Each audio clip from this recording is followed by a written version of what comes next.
विद्यालय में आ जाएं, मौसमी बेरोजगारी। अच्छा, देवघर के पंडित जी को क्या बोलेंगे? मौसमी बेरोजगारी। सावन में खूब कमाएगा और 11 महीना बैठ करके खाएगा। बाप रे बाप, इतना इनकम होता है कि मत पूछो। सावन भादो ही पंडित जी कमाता है, उसके बाद तो पक्का 10 महीना बैठ के खाता है। चले आगे बढ़े।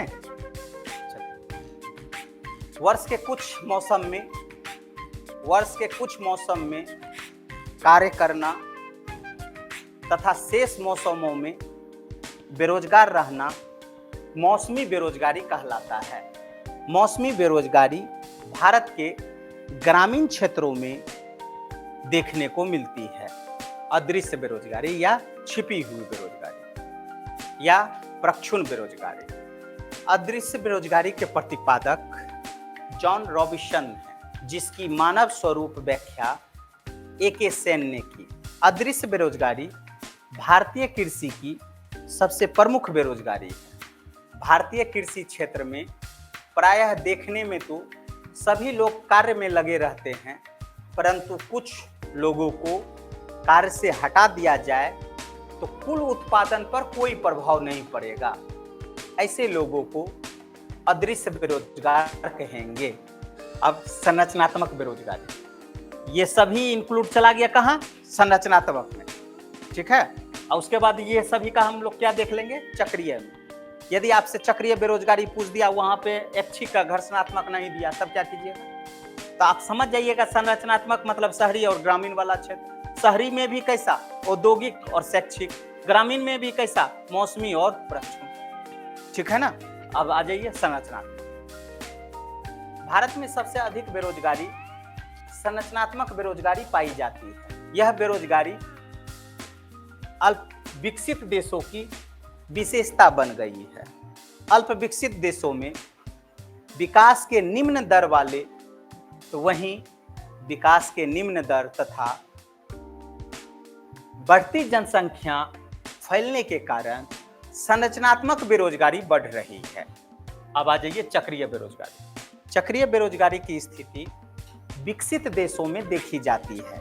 यहाँ खासकर व्यापार चक्र में मंदी की अवस्था में जो बेरोजगारी फैलती है उसे चक्रीय बेरोजगारी कहते हैं। हो गया? चलो नेक्स्ट। हम क्या बोले? यहाँ से स्टार्ट किया और वहां पर जाके खत्म कर दिया। यदि आपसे तकनीकी बेरोजगारी भी पूछ देगा तो इसका मतलब क्या हो गया? उसके पास शैक्षिक है लेकिन टेक्निकल ज्ञान नहीं है, ठीक है। चलिए, वैश्विक प्रतिस्पर्धा में नवीनतम तकनीकों का आविष्कार किया जा रहा है। ये नवीनतम तकनीक श्रम को कार्य से विस्थापित कर रही है। इसके कारण जो बेरोजगारी फैल रही है उसे तकनीकी बेरोजगारी कहते हैं। यहां तक यदि किसी को दिक्कत है तो बोल दो बाबू। चलो पैराग्राफ चेंज कर। भारत में बेरोजगारी का अनुमान प्रत्येक 5 वर्ष में लगाया जाता है NSSO के द्वारा, नेशनल सैंपल सर्वे ऑर्गेनाइजेशन। पहले बताए थे ना, और NSSO अब हट गया है और उसके जगह CSO आ गया है। NSSO या CSO 3 प्रकार की बेरोजगारी का पता लगाता है।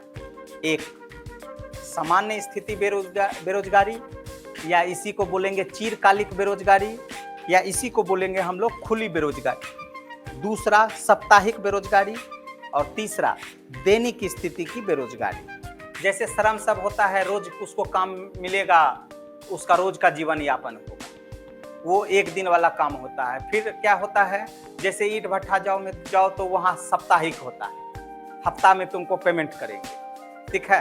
एक होता है महीना में, ठीक है, या 1 साल के लिए हम बॉन्ड कर लिए। अभी जैसे बड़ा बड़ा कंपनी कहता है कि हम तुमको ईयरली पैकेज देंगे, नहीं सुने हो? तो 3 तरीके का आ गया। एक दैनिक हो गया, रोज वाला, दूसरा हो गया साप्ताहिक वाला, और तीसरा हो गया चिरकालिक वाला, ठीक है ना। हाँ, क्या बोले? दैनिक मतलब हो गया रोज वाला, और साप्ताहिक जो 7 दिन के लिए। 7 दिन में आप कितना दिन काम करते हैं, ठीक है। अब जैसे ईटा भट्ठा में तो 2 दिन काम किए तो 2 ही दिन का ना पैसा मिलेगा, लेकिन पैसा तो मिलेगा तुमको 7 दिन। 7 दिन के बाद 7 दिन में देखा जाएगा कि तुम कितना दिन काम किए, ठीक है। कोई दिक्कत? ये था आपका गरीबी का प्रकार।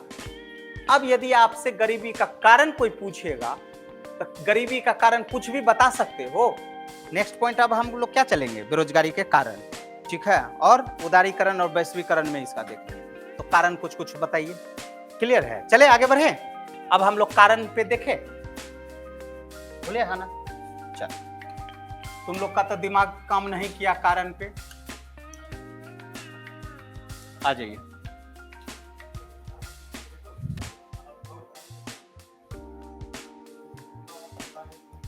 वस्तु एवं सेवाओं की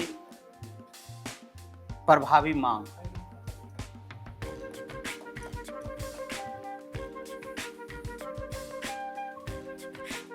नंबर 1 हमको क्या पॉइंट निकल करके आया?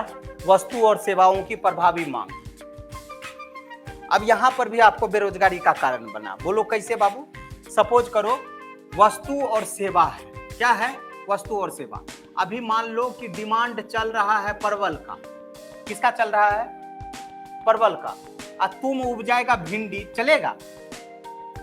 नहीं चलेगा। तो जैसा डिमांड हो रहा है वैसा ही ना प्रोडक्शन करेगा, या जैसा डिमांड हो रहा है वैसा ही सर्विस देने का कोशिश करेगा ना। तो जैसा ही इफेक्टिव डिमांड हो रहा है वैसा ही तुमको काम करना है। अब मान लो कि वही वाला कहानी याद आ गया कि नहीं? बताए थे ना तुमको कि 3 दोस्त मिल करके बिजनेस स्टार्ट किया, बताए थे ना।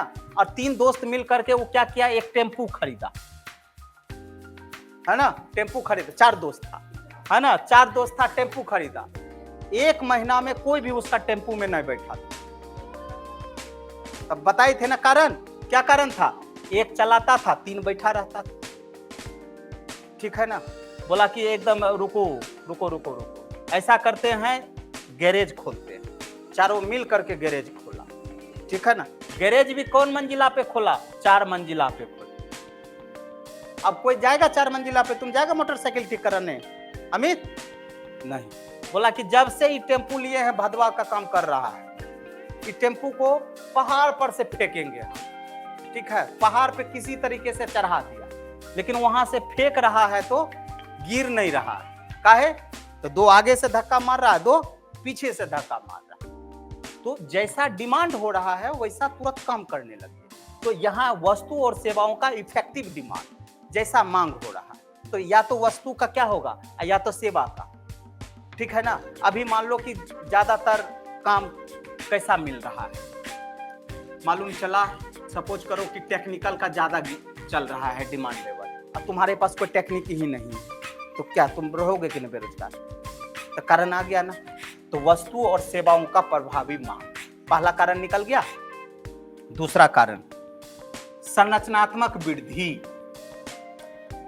संरचनात्मक वृद्धि।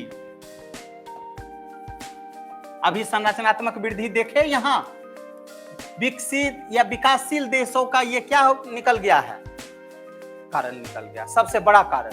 अभी संरचनात्मक वृद्धि में क्या दिखाए हम? जनसंख्या वृद्धि हो रहा है, हो रहा है ना? तो जनसंख्या वृद्धि भी एक हमारा क्या हो गया? कारण हो गया। नेक्स्ट, शिक्षण प्रशिक्षण का अभाव। शिक्षण प्रशिक्षण का अभाव, ये बात समझ में आया? क्या समझ में आया? अरे शिक्षण प्रशिक्षण का अभाव। अभी तुमको हम बोले कि एक टेक्निकल कोर्स कर लो, ITI कर लो, ठीक है? तुम गया मार्केट में एडमिशन ले लिया, कभी कॉलेज किया ही नहीं, तो ट्रेनिंग तुमको मिला, हाथ में क्या है तुम्हारे पास? डिग्री है, लेकिन उसका कभी तुम यूटिलाइज नहीं किया, ठीक है? क्या किए हो? BEd, है ना? बैचलर ऑफ एजुकेशन, है ना? कहां से किया है? हरियाणा से। कहां से किया है? UP से। खाली परीक्षा देने के लिए गए, वो कैसा ज्ञान रहेगा? यदि तुम्हारे जैसा गलती से मास्टर बन जाए तो कैसा ज्ञान देगा? बोलो, गलत बोल रहे तो बोलो। तो यही है हमारा शिक्षण और प्रशिक्षण का अभाव, ठीक है ना? इसके कारण भी बेरोजगारी हो रहा है। हम बोलते हैं अपने आप को हम क्या हैं, तो एकदम नेट क्वालिफाई है ना? MAd हैं, सब चीज है, अब एमएड किए हैं तो खाली कागज ले लिए हैं, कागज का टुकड़ा ले लिए। तो शिक्षण प्रशिक्षण का अभाव क्लियर हो गया, इसके कारण भी बेरोजगारी हो रहा है।